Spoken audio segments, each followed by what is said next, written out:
Yo, cool.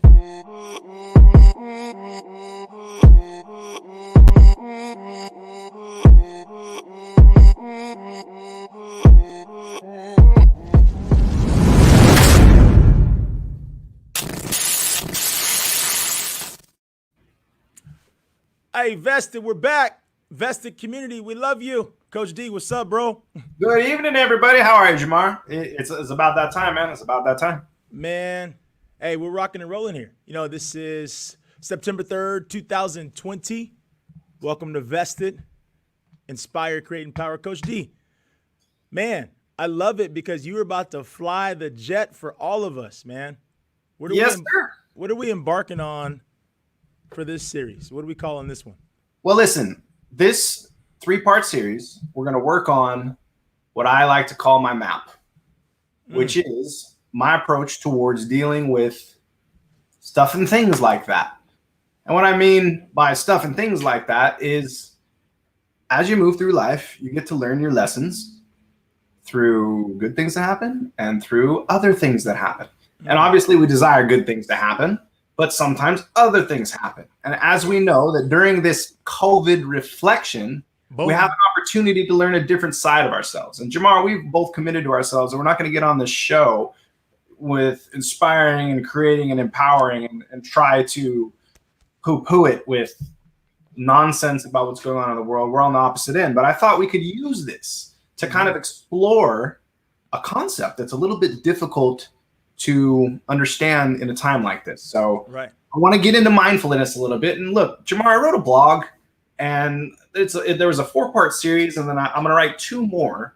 And the first 4 was more of like an awareness situation, and the next 2 is going to be kind of like the way out. But I've learned that when your fingers don't work because you tweaked your neck, it's a little harder to write, and it takes a lot longer. And yeah, Man. well, Hey, bro, So- that right there, that's why I love you. Right there.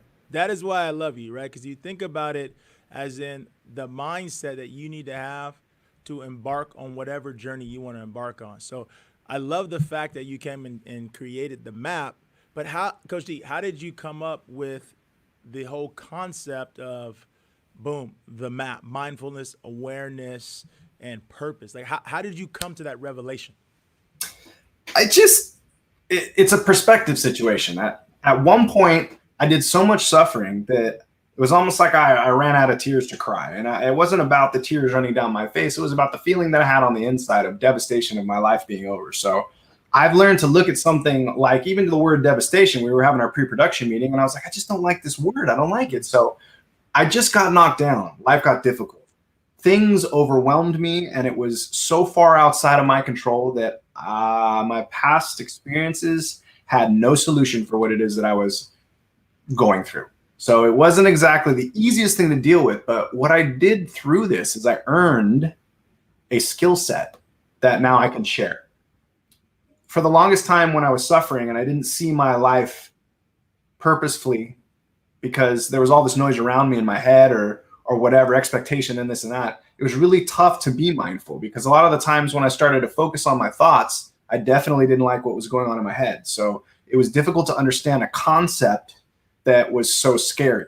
So as we're going through this new understanding, this different time, this not so desired moment, these not so desired thoughts and feelings, I think mindfulness is a very important thing. Well, it's a good place on the map to start because we got a lot of steps to make, but to not get overwhelmed, we got to figure out which the first one is. So I'm going to start with a definition that I found of mindfulness, just to kind of clear the air, to give somebody a little something to hold on to as we get started, because I can be wordy. I'm an Action Jackson type guy. Come on, baby. I'm going to give it to you plain and simple. Here you go. In a few seconds, this is the Inspire section of Mindful, and we're going to start off with a definition. You may have heard this word mindfulness. It's become something of a buzz phrase of late. So I'm going to give you one simple, serviceable definition, which is this. Mindfulness is the ability to know what's happening in your head at any given moment without getting carried away by it. Wow. That's So, it. man. Mindfulness. The ability to know what's going on in your head at any given moment without being carried away with it. That's D, it. what does that mean? Obviously that could be a very clear message, but what does that mean to you, and how have you been able to come to the point where saying, hey, this mindfulness thing is actually real? Like this is a tangible, actual tool, tangible skill, like you're talking about skill of being aware and in tune with this mindset that mindfulness is our control. Well, everything sincerely starts with something as simple as a thought. A thought eventually will turn into an emotion. One of the reasons why I'm so excited to bring not only the map up in this 3-part series, but to bring it up with you, Jei'mar, is an awesome opportunity, because what I've noticed about your approach towards life and pretty much everything that you do is that you take the path of grace in most situations that I've seen you in so far. And what I mean by the path of grace is you kind of always have this intuitive feeling within you, and you know the difference between right or wrong. You can fight it, you can argue with it, but it's the gut feeling that comes up. You get this feeling and you follow it because you just know it's right. So the minute that you start negotiating with that thought, you have duality. You have right and left. You have Democrats and Republicans. You have like, but what I'm getting at, Jei'mar, is that since I have known you, you have, at least as far as I can tell, taken grace very seriously. And I'm not saying that I don't take grace seriously as well, but in my past, I'm a good negotiator. So I would negotiate with myself. And in times where things would hurt or they'd be difficult or they'd be frustrating, instead of intuitively knowing and going in the direction that I know I should, maybe I shied away from it because it was hard. Maybe I shied away from it because I was scared. Maybe I shied away from it because it hurt. So I saw a clip from The Big Bang Theory that was a really good example, okay, of what I feel like we all go through when we're trying to wrap our head around what mindfulness is and approaches towards dealing with it, because they're out there and everybody knows it. I'll get to specifically what I'm talking about, but right now let's roll this clip, and I'd like you guys to kind of just get into the feeling of a television show that talks about a very simple concept, but they just brush right over it like it's no big deal. And this could very well be the answer to a lot of the suffering that's going on right now. You know, I read that washing dishes can be an excellent form of meditation. The key is that while washing the dishes, one should only be washing the dishes. Just because you have that accent doesn't mean what you say isn't stupid. No, seriously, it's about being present in the moment, focusing on the feeling of the warm water, the smell of the detergent, the sound of the dishes squeaking, and following your own breath. It's about simply being. Huh. Okay. I'll try it.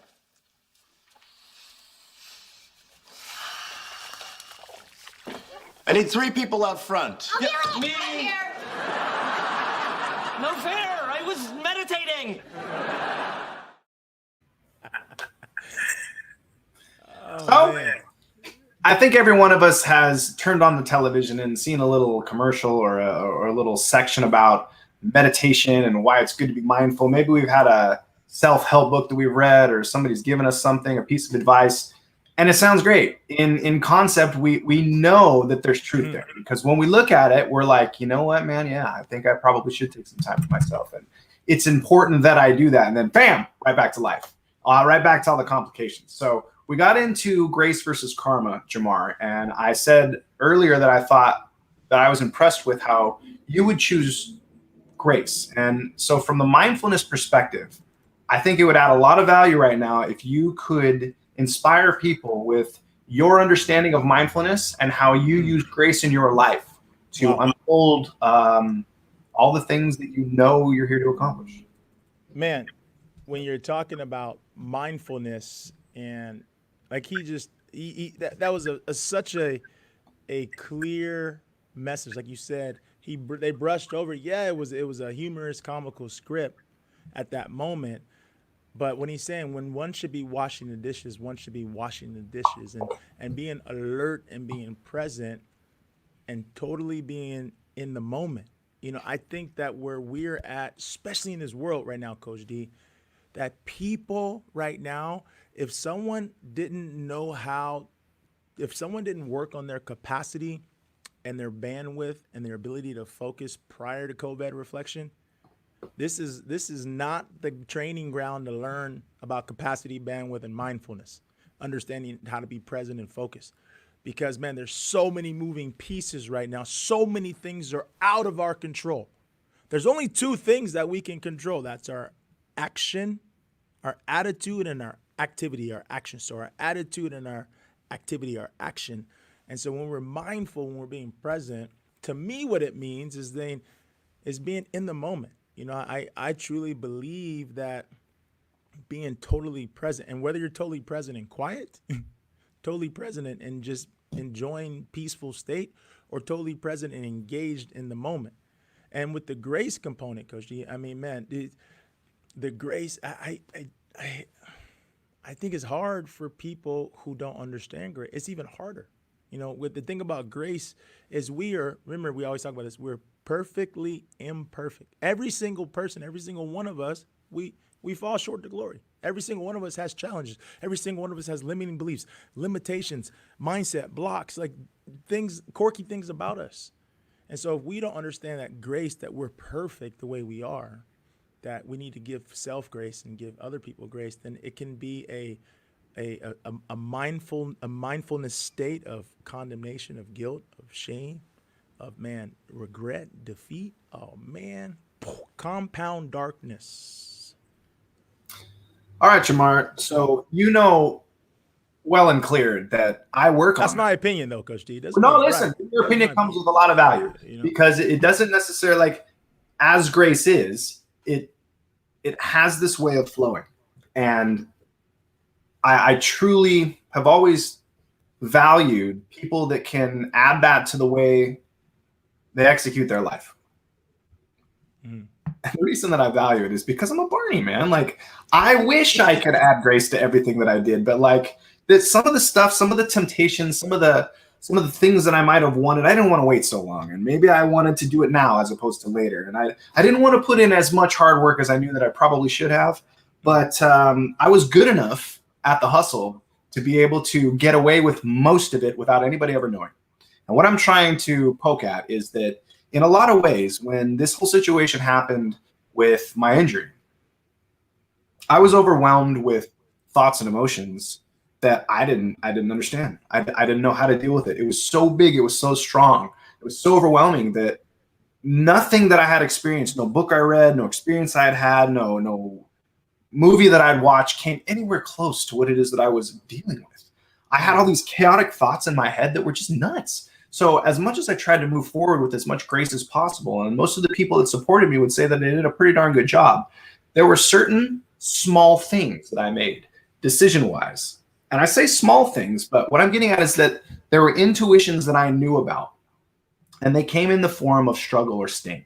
So for instance, let me give you an active example. When I got hurt, I had these expectations of what I thought should happen in relationship to my life, my recovery, my family. And because of those expectations and how loaded they were with fear and anxiety, I avoided doing some of the hard things that I know that I should have.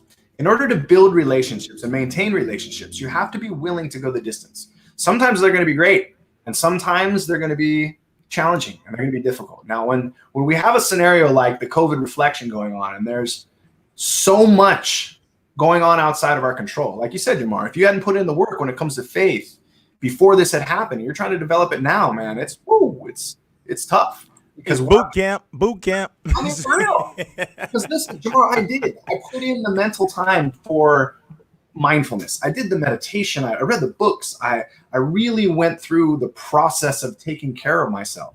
But there were certain things or choices that I made, and they weren't drastically bad ones. For instance, maybe we think that we could eat a little bit of chocolate, and then a little bit of chocolate turns into a couple times a week, and then it turns into a once-a-day thing. These are things that once you need to get into shape, you're going to look at these habits that you've developed, and you're going to be like, whoa, now I have to undo the habit before I actually get to where I'm going. So for me, when I was so hurt and I was wondering why, let's just say my brothers weren't what I needed them to be, or my mom and my dad didn't act like the Partridge Family on television, or all of my friends weren't there every day calling me 7 days a week, I had all this expectation. So what I did is I avoided dealing with the things that I knew I should. And I didn't avoid it with reckless abandon. I just looked at it and said, I don't have it in me right now to deal with this. So I'm just going to work on me and move away from the problem. And here's the thing, that worked. But the issue is the problem got bigger. So when this reflection pops up and something that you can't possibly prepare for, like an apocalypse, jumps into your life, all those things that you didn't deal with that were small issues, all of a sudden are right in front of your face. And those small issues, when you weren't paying attention, might have grown into bigger issues. And now all of a sudden that weight is too much to carry. So mindfulness. Bam. Oh, I mean, damn.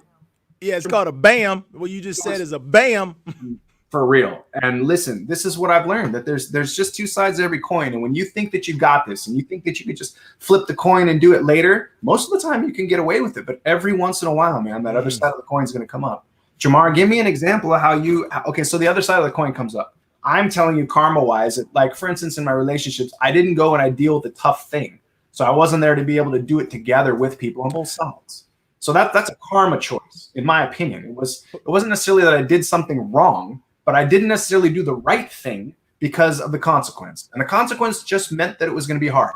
You know, when you're training, you skin your knees, man. And sometimes you go home and you're so tired that you just pass out. And it's like, sometimes you got to get into arguments. Sometimes you got to take charge and understand that maybe it's worth getting through some struggle. So, okay, Jei'mar, after everything I just shared with you, how can I look at these choices that I've made? They were 100% I was in my control. And how can I turn this into grace? Because I'm not so inspired by all the mistakes I made. I'm not so happy about the idea that it was pretty much my fault. And that if I would have made a better decision, then I wouldn't be in this situation right now. And I wouldn't be so far behind the 8 ball. So what do we have to say from the grace perspective to all of our brothers and sisters, Jei'mar, that might not have made all the right decisions and are kind of sitting in the karma right now? Like they're sitting in the uncomfortable problem or issue that they might have created. And so, yeah, that's what I was about to go. And thank you for the karma coming up, because the following, look, if we look at that, the bottom part of that definition, right? After destiny and fate is, let's laser focus on following as an effect from cause. So when you're relating, Coach D, when you're communicating about karma, you're talking about the effect from the cause, right? The effect that has happened from whatever the cause of whatever, right? Is that how you're explaining it? Pretty much. I mean, with grace, there's a way you let go. And if discomfort comes along, you understand that it's there for a reason. Even if it's not something that you understand, you have faith that at one point it'll make a play. But when you flip the coin, it's like, man, if it comes up in my favor, shoot, I don't have anything to worry about. Everything's cool. But what you have to worry about is the next time you flip the coin, because now you have a 50-50 chance of it coming up for you or against you. Right. And when I say against you, I don't mean that it's this big negative thing. I mean, real specifically, I'm going to take a situation that I had with my brother last week.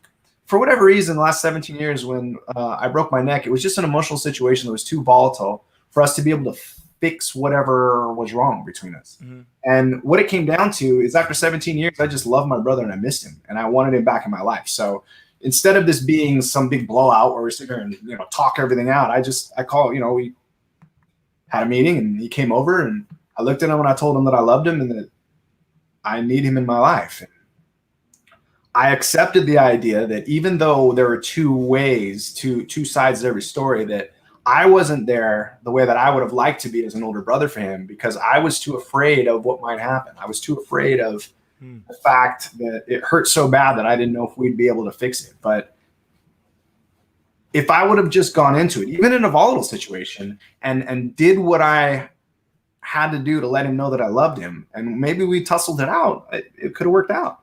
So different things like this, that's a specific example, is something I think during this COVID reflection, we have the opportunity to really look at. Coach, I've got a question for you. I was just thinking about this as you're explaining that, because we're talking about karma versus grace, as in like an opponent, like one versus the other, right? But what if it goes together? When I look at karma, especially following that definition, right, of the following effect from the cause, that's basically sow and reap, right? Sow and reap. So we will reap what we sow. right? And so if you look at that basically in karma, like what we're putting out there is gonna the harvest of it is gonna come back. What we're planting is gonna grow, right? So the following as effect from cause. So whatever we're planting, that's the sow, and then the reaping comes up from what we're planting. But what if it goes together? Like what if that is it's not versus the grace, because it's what if it's both of it's there, and things that we all experience right now, and I think every single person who will ever walk the planet has planted things that they don't want to reap, right? They've sowed things, including me in life, things that we don't want to reap, but I believe it's a spiritual law, or you can call it karma, right? So do you think it's really versus the grace, or is it in addition to grace? Well, my understanding of, or at least where I was coming from, is more along the lines of you have two choices whenever you're making a decision. You can intuitively follow what you know inside you is right. And what I'm getting at is that, Jei'mar, what you were saying is that sometimes you'll make a decision and it might not necessarily be in alignment with the very best case scenario, but you get the opportunity to recorrect. I believe that sometimes when you pick karma and you flip a coin, it's almost like you build up this wealth, but it's false, because at the end of the day, you didn't necessarily earn it. So an example being like, let's say you go to the casino and you hit the jackpot and you think that you can just pay your bills with gambling because, man, you went to the casino one time, won $10,000. And I'm not saying that that's not a possibility, but at the same time, what happens when you take your rent money to the casino hoping to get a jackpot and then you lose everything? And what I'm getting at is that somebody that is taking the path of grace, they know in their heart that that's not the way to go. Even though you hit the jackpot, even though it felt really good, even though you have all the money and you could pay rent for the next 6 months, you know inside you that if that were a sustainable way to go, then everybody'd be doing it. So you got lucky and it felt good. But if you continue to flip the coin, eventually, man, you're going to have to deal with the other side. And what I'm getting at is that there's nothing wrong with either one. I think that karma and grace, that it's the same thing. But when you utilize your free will to be able to pursue something other than what intuitively you really know you should be pursuing, that's when it gets difficult. Well, you want to talk about the other side. Sometimes the other side stings. Sting is something that I've learned, especially in this last couple of weeks. What does that mean? What does that like? Sting is definitely something where you hear that word, it's like, ow. Oh, Action needed. Action needed. Action needed. Oh shoot! Ah. So, oh, wait. Oh shoot! What? Like you ever touch an iron? Like, oh shoot! What the? You don't want to burn yourself. You don't want to burn yourself. That's a sting. That's a sting. So I don't know. That's kind of what I think a lot of people might be experiencing right now. And I think that's going to move us into the create portion of what I'd like to talk about, is that once you learn to find space and recognize that the sting is going to add value in a grace path, because all the decisions you've already made, they're done. They've happened. They're over. So you can do one of two things. You can either learn from them and utilize the sting from mistakes that you might have made to help you learn here, or you can let it be this endless loop. So what I've come to this conclusion is you don't have to suffer. You might have to run into certain situations that are uncomfortable, and you're going to have to work through them. Nobody likes what's going on right now in the world. But you know what? If you can remove the emotion from the sting of what's going on and recognize that there were some things that you did in your life that helped create what's going on, the discomfort, and you can own it, then it's actually the discomfort that can move you into the next phase of what's going on. And let's bring up create now, Jei'mar, because we went from a very uncomfortable inspire to now, how am I going to create with all these different ideas and these thoughts? And it's really hard. And I tried. For this whole week when I knew we were going to be talking about this, I said, what can I do to be able to come up with other ideas to implement in your life that would make it better? And you know what? Before I even get into it, Jei'mar, how can we create some things within our life now to help us be more mindful in this time with our family, with our business?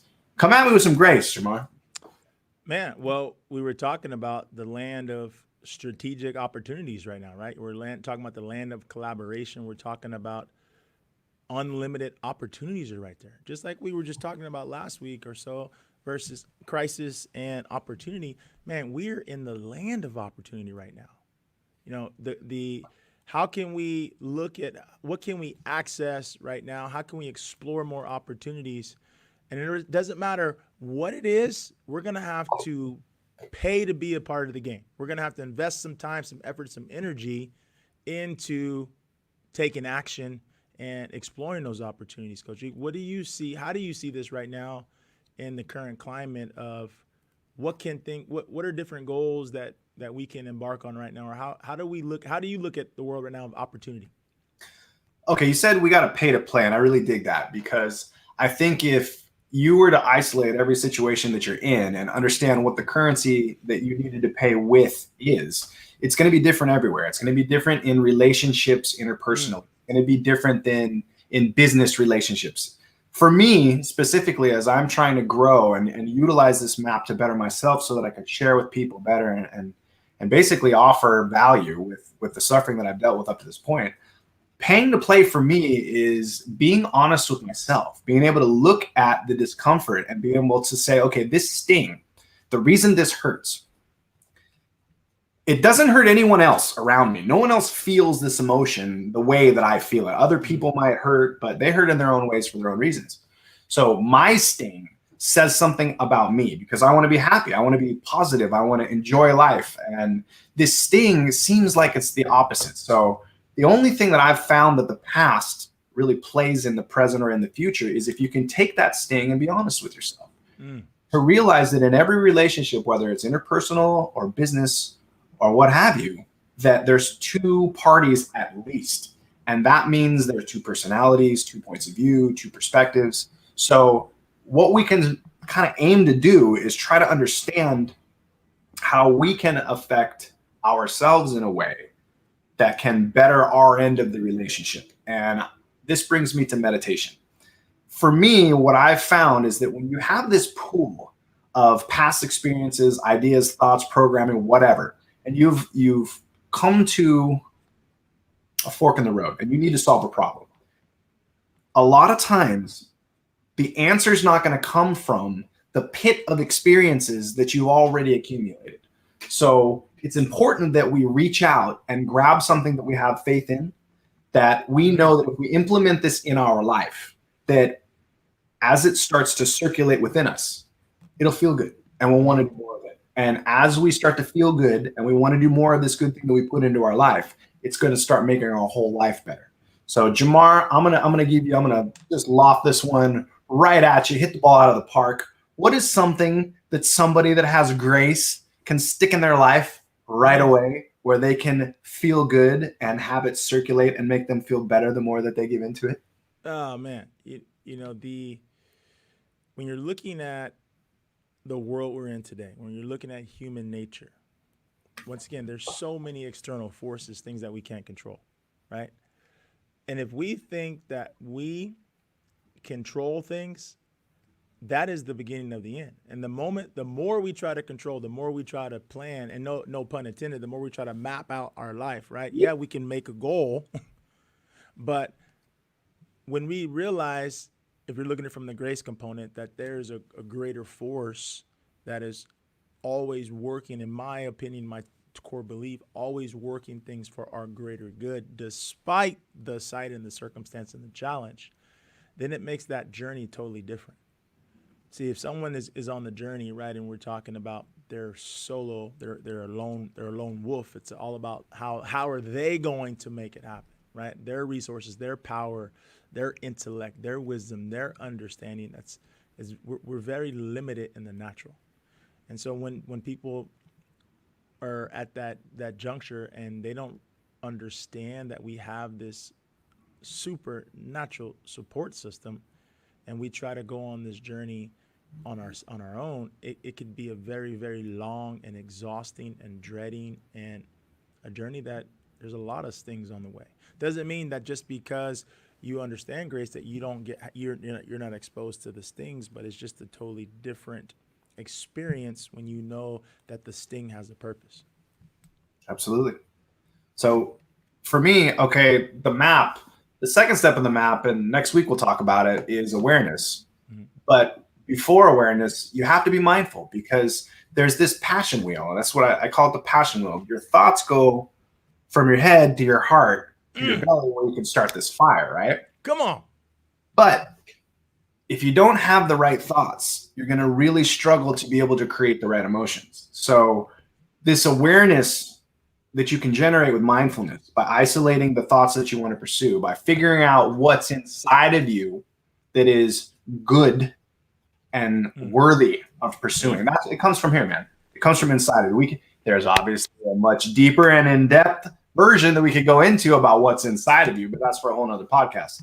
For the time being, this awareness can lead to a certain acceptance. Once you've accepted what is, which is all of you, and you're a beautiful, incredible human being, every single bit of you. So if you want to take life as being karma and grace, you're all of it.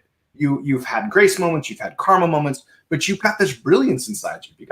You've got something in there that you might have covered up with all this other noise. So if you're going to create with mindfulness, meditation is an extraordinarily powerful tool. But since I don't really want to get into meditation, because that's also another podcast, I wanted to share with everybody how I got into it before I actually considered myself a meditator. Hey, Coach D. That's right. Coach D. Yeah, man. I just want to tell you I love you, man. I just want to tell you I love you. I just Hey, want to come on. I just want to tell you I love you. I think you're pretty good too, bro. I really do. So it's just like I just want to tell you I love you, man. That's good. That's good. Because I'm gonna be straight with you, bro. There's a certain I need that. More than you know. We all need that. We all need to know that we're loved. We all need to be able to express love to the people around us that care about us. And honestly, something that on that note, real quick, we're on this frequency. How many times did I say I love you before you told me you love me? Who was the first one to say I love you? Who was the first? Oh, you, man, first and second and eighth. Man, how many times did I say I love you? Call me out. I would tell you I love you, and you would never say nothing. So if you're out there, world vested community, and you're telling people they don't love you, I know what it feels like. Coach D did it to me. Listen, okay, I have a sensitivity, and the sensitivity needs to die because the world needs more love. I'm tired of the nonsense. I appreciate you, bro. I'm grateful for you, man. No. Listen, you're grateful for somebody by showing it to them through their actions. You're grateful to somebody by being there consistently and being able to give somebody your word and then following through with it. That's grateful. People, I'm just tired of lip service. And when I look at somebody and I tell them that I love them, to me, it's sacred. And what I've learned over the last couple of weeks, Jei'mar, is that in this I am, we are process, it's extraordinarily selfish to decide when you believe that other people do or do not deserve your love. That's a selfish situation. Because if I'm out here and I'm broadcasting, if I'm trying to create, right? We're sitting here talking about meditation and this and that, and I have love within me, I'm just so upset and disappointed with the world that I kind of just want to go hide out with my love. Because seriously, like I worked really hard to find a way to be happy as a quadriplegic with next to nothing. I mean, I don't have the cars or the money or anything like that, but I found a way to find oneness. I found a way to find somebody that loves me for who I am, my best friend. I hit the ball out of the park with a wife that, like most people, run around their whole life trying to figure out where they can find somebody that just loves them for who they are. And it's actually... Oh, bam! Woo! Commercial break. What? Hi. I'm getting hot. I'm taking off my jacket. Oh, shoot. Look, man, so as I grow through this, I'm realizing that in this I am, we are process, these last couple of weeks that, so let's go back to the family trip where I have all this internal frustration and fear and hurt, right? I don't want it anymore. I don't want it at all. I feel like up to this point, it has been my teacher. And now I'm ready to accept a different master because tell him, Jei'mar. I got 3 words for you, Coach D. I want you to relax, release, and reload. Hey, you know what, dude? I just got jacked right there. That's what just happened. Okay? Because I told Jei'mar, I was like, I want to talk about meditation, but I want to tell people in a way that doesn't meditate them away from me. Relax, release, and reload. Okay, so before I started to meditate, before I started to actually move chi through my chakras and be able to balance my auric field, like it takes a while to get there. Like you're not going to just get under the bench, the bench bar and start putting up 300 pounds. You gotta work your way in that direction. So when I first started meditating, that's exactly what I did. They're the 3 R's: you're going to want to find something that puts you in a relaxing place. So I'm a total sprack job. I get distracted by pretty much anything. So I got myself a pair of sound blocking earphones. So in order for me to relax, I'll put on the earphones and I will put on something extremely calm and soothing. And then I'll release all of my thoughts that come up. I'm going to go in detail about this at some point because meditation is I think it's really misunderstood at this point. So while you're meditating, while you're relaxing, you're just going to release everything that comes up.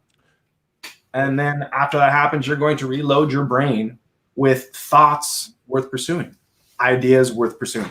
You're going to understand that a lot of the fluff that's going around in your head is unneeded junk, garbage noise. But while you're meditating, you're also going to see some thoughts that are worth pursuing. You're not going to grab onto any of them. You're not going to attach any emotion to any of them. You're just going to just let them all float to the surface like bubbles. And then once you do that, the song's over, the time's over, you decide that you've had enough, you just move on with your day. And it's the best thing that you could do to yourself. You can relax yourself. You can release all of the things that good, bad, or indifferent. And then you can decide how you want to think and how you want to feel for the rest of the day. I literally bookend my whole day. I meditate in the morning, I meditate in the evening, and sometimes in the middle of the day. And I don't know what I'd do without it. So, well, look at this, Coach D. As you're sharing that frequency with us, you know what I was hearing and feeling is that we all meditate. It's just that we're not always present in the mindfulness of the meditation. For example, what if someone, all they see is chaos? All they see is distractions. All they see is the lack of focus. They're meditating in that chaos. They're meditating in the distraction. They're meditating in being unfocused. You know, you're showing that, like you were going to talk about the two sides, right? Boom, two sides of the coin. You're showing one side of the coin. You're showing the side of the coin that can create amazingness, but there's also another side of that coin that can create darkness. And it's still you're still meditating. You're just using it, and we're focusing the meditation. The same thing, like when we pull up the definition, material energy. Where energy flows, things grow. Where things grow, where we focus, energy flows. Where energy flows, things grow. So if you add that definition, material energy, says figuratively as material energy. So where we focus, material energy flows. Where material energy flows, things grow. Where we focus, material energy flows. Where energy flows, things grow.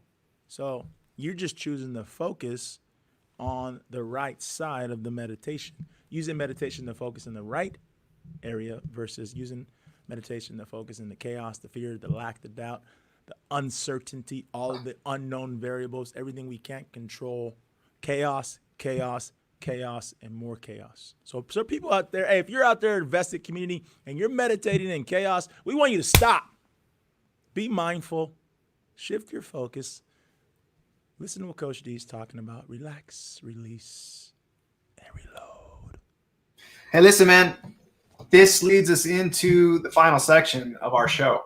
And when we're starting off from the perspective of maybe choosing karma and looking at both sides of the coin and having to become responsible for the things that we have done to end ourselves up in this situation, I don't know, man, in the beginning, as I started to try to unravel all this, it didn't look like it was going to a place that was empowering. But there is something extremely empowering about realizing that once you isolate those thoughts, you can pursue them with everything you've got. Wow. And in this time, man, like, we have no idea what's going to happen. So I feel like if there is a project that you've always wanted to do, if you want to craft something, if you want to start a new business, if you just want to have fun, like, I think the best thing about being mindful is that you can let all that other stuff that doesn't serve you, that's floating around in your melon, you can let go. You can find out, this is who I am. This is who I want to be. Let's just say that, Jei'mar, let's talk about those people that are meditating on the evil for a second. Let's just say that they get themselves to a point where they're no longer comfortable in those shoes and they want to change the shoes. So how do they do it? Well, they're going to have to, at some point, isolate certain thoughts that they want to pursue. And those thoughts are going to have to be better than where they're at. So it's going to take some patience. I think one of the things that's difficult, I mean, it's definitely empowering to know that you can create the you that you know is inside. But I think what gets in a lot of people's way is once they start to do it, at least for me. So normally when an emotional situation would happen, I would just flip out. Like it would hurt, and I'd freak out, and I'd have a really good explanation for why it's okay for me to act this way. And then over the last couple of weeks, I ran into so much discomfort that there weren't enough explanations in the world. I didn't have enough fingers to point, and it wasn't that I would have done that anyway, because I've actually done the mindful work. And in doing so, I ran into a time where it was uncomfortable, and I got to choose whether or not I wanted to be gracefully uncomfortable or karmically uncomfortable. And in choosing grace, it was very hard because I created that space where I normally would have freaked out, but in this moment, I'm not freaking out. But here's the thing, in this space where I normally freak out, now that it's empty, I don't always know the best thing to do. And emotionally speaking, my brain and mind have been programmed for 40 some odd years to act a certain way. And the only way out of it is to act a different way. So it's not exactly the easiest thing in this space where you normally freak out to do it always right. So you're going to have to be patient with yourself because you're going to do a few things that aren't necessarily going to be where you want to end up. So as it happens, and it's not exactly what you want, be patient with the idea that it's not perfect right away. You talked about that last week, Jei'mar, about how we can't necessarily expect to be pros right out the gate. You know? Absolutely. No. And so you look at it, but that comes down, like we were talking about, like the identity of oneself. Like how do we see ourselves when we're embarking on that journey? So right now, Coach D, you look at it right now, how many people out there, right, are looking at life from a totally different lens than what you're transferring right now? Like what would, like you think about it, like someone sitting in your position, walked your steps, been rolling through your path, and you're out here shining as much light as you can. Like how do you communicate to someone to say, how do you tap into that identity of oneself even deeper? I think that it comes down to two things. You have the opportunity to either suffer or surrender. And when you surrender to something that's uncomfortable, when you're trying to find out who it is that you are, you have to isolate the thoughts that are going to shine the brightest. And you have to overcome the things that you can't necessarily control. You can control the way you think. You can control the way you feel. And if you're stuck in an evil place, if you're stuck in a hurtful place, a dramatic, I don't know, man, anywhere that you want to, anywhere. Trauma. You can get out of it. But you have to believe it's possible. Jei'mar, have you ever done anything and known that when you were doing it, that there's no chance that it would have worked? No. Have you? I don't know. Maybe I'm going to try this and I'm going to fail miserably and I know it. No, dude.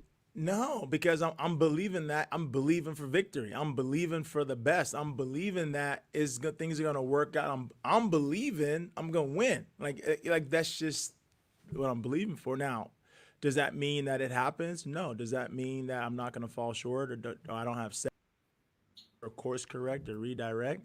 But the mindset going in, man, is totally about, achieving whatever I'm embarking on 100%. Like without even a doubt, just believing that I'm going to go. Because we always talk about this, as we go forward, the road starts to open. We got to have fun with it and enjoy the process, enjoy the journey. And that's what it's about, man. We all right now need to empower each other to do great things, empower each other. I just released this thing yesterday on Instagram, just talking about, this is the environment, talking about love, Coach D, on a serious note, where I think love alone helps us empower each other and support and encourage. And what we're doing here, we want to share with the world we want to share vibration that they can do whatever they want. The world is open for all of us, right? It's just taking that action and making things happen and believing for victory, even when you don't know exactly how it's going to turn out, but you're just believing that it's going to turn out amazing. Hey, you know what? And Jei'mar, do you remember fun? I'm pretty sure it's all right if we still enjoy some of that old fun, because I think that once we became adults, a lot of us thought that we had to get all serious and pay bills and and be adults. And you know what, man? Yes, we have to do that. But at the same time, it's all right to enjoy ourselves. It's all right to unfold our passions. It's all right to do something that really makes us feel good so that we can share that energy with other people. That doesn't mean throw your responsibilities to the side. It just means that it's time now to be able to figure out what we got going on inside of us and to slough off all the distractions to figure out who we are. Because listen, we have so much to share with each other, Jei'mar, as you just mentioned. And as we start to get into this space we're not really comfortable with, and we make a few mistakes, we're going to need to be patient with ourselves. And we're also going to need to be patient with other people. So in order for us to be empowered by this opportunity, it's tough because it's different and it's difficult. We need to really reflect upon who we are and who we want to be. It's okay to have fun, man. We can be the change that we want to see in the world, but you have to really believe it. You have to understand that these thoughts are worth pursuing and that you're absolutely worth it. And listen, if you do, man, you're in good shape. So, okay, as we wrap this up, Jei'mar, I have a little video that talks about some things that you might or might not have heard in the past, but it really did a good job of wrapping up how you can utilize mindfulness to empower us. So I don't think you've seen it yet, so let's bring it, baby. Roll it, and let's see what you got to say about it when it's over.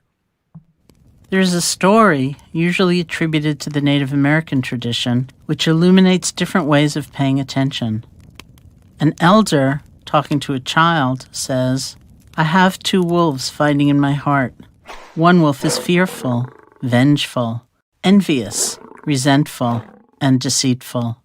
The other wolf is compassionate, loving, generous, truthful, and peaceful." The child asks, "Which wolf will win the fight?" The elder responds, "The one I feed." That doesn't mean we try to deny or hurt or kill the angry wolf. If we did that, we'd end up in a long battle, all the while somehow making that wolf more powerful through our hostility and fear. Hating that wolf sucks the strength right out of us. Instead, we calmly pay attention to the angry wolf and let go of believing they have the answers. If we can do that, they end up lying down next to us, no longer an enemy. We help strengthen the kind and loving wolf, giving it nourishment and support so that we can follow it. That peaceful wolf can become our steady companion and show us the way through all kinds of different life experiences. Restful or chaotic, enjoyable or disappointing experiences may come and go, but we can have a guide with us through it all. This is what mindfulness can help you do. Mindfulness allows us to see our thoughts and feelings as they are beginning. It's very powerful to know what we're feeling as we're feeling it, know what we're thinking as we're thinking it. With mindfulness, we can choose what will strengthen and bring into action, and we can choose what we will gently let go of. We don't have to be at the mercy of old habits or old ways of thinking or old ways of being. We are empowered. It just takes practice. Wow, man. I mean, I like to throw a shot out Appify and the Big Bang Theory. I mean, some shameless promotion. We're not getting any money, but I very much appreciate your guys' take on the subjects that we have discussed today. So thank you very much for letting us use your video. And Jei'mar, I mean, to wrap that video up, I think it's going to go back to the passion wheel. And I'll talk about it next week in next week's episode on awareness. But the passion wheel works like this. You got to have the thoughts that are isolated in your mind that are worth pursuing. And then with your heart, as the spark drops down to your belly, let's just say in your belly you have a bundle of wood. The spark of your thought needs to make it to the bundle of wood in your belly, but it has to pass your heart. Okay, your heart is the passion. If there's too much passion, you're going to blow out the fire and it'll never get going. If there's not enough passion, by the time that spark, your thought, hits the wood, it's going to light everything on fire. So you need just the right balance so that you can get your thoughts, the sparks, into the passion wheel and down to the bundle of wood so that you can light the fire that is going to get you where you want to go. And that's how the passion will work. So, Jei'mar, I would like you to do me a favor, my friend. Will you wrap this up for us? Because I don't know, man, I get a little wordy sometimes and I get all emotional and stuff. So I want to make sure that everybody is picking up what I'm throwing down. So how about if you give us a little recap right quick? Absolutely. And I want to share this on this note. A great friend of mine sent me this this picture message yesterday. And just to recap everything that we talked about today on mindfulness, we always want to encourage you, vested community, listen to this. Don't compare your progress with that of others. We all need our own time to travel our own distance. One more time. Don't compare your progress with that of others. We all need our own time to travel our own distance. So even though we're talking mindfulness, right?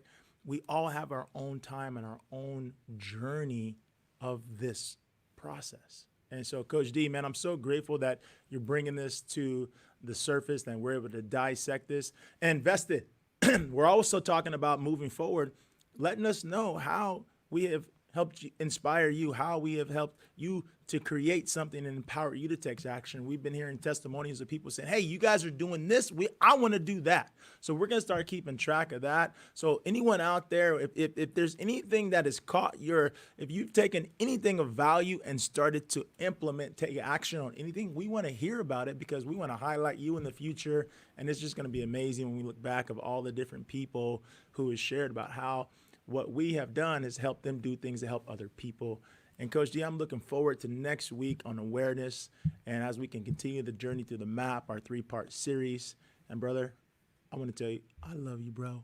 I love you too, Jei'mar. And that's the community. I love you. Little wifey, tech support. Yeah.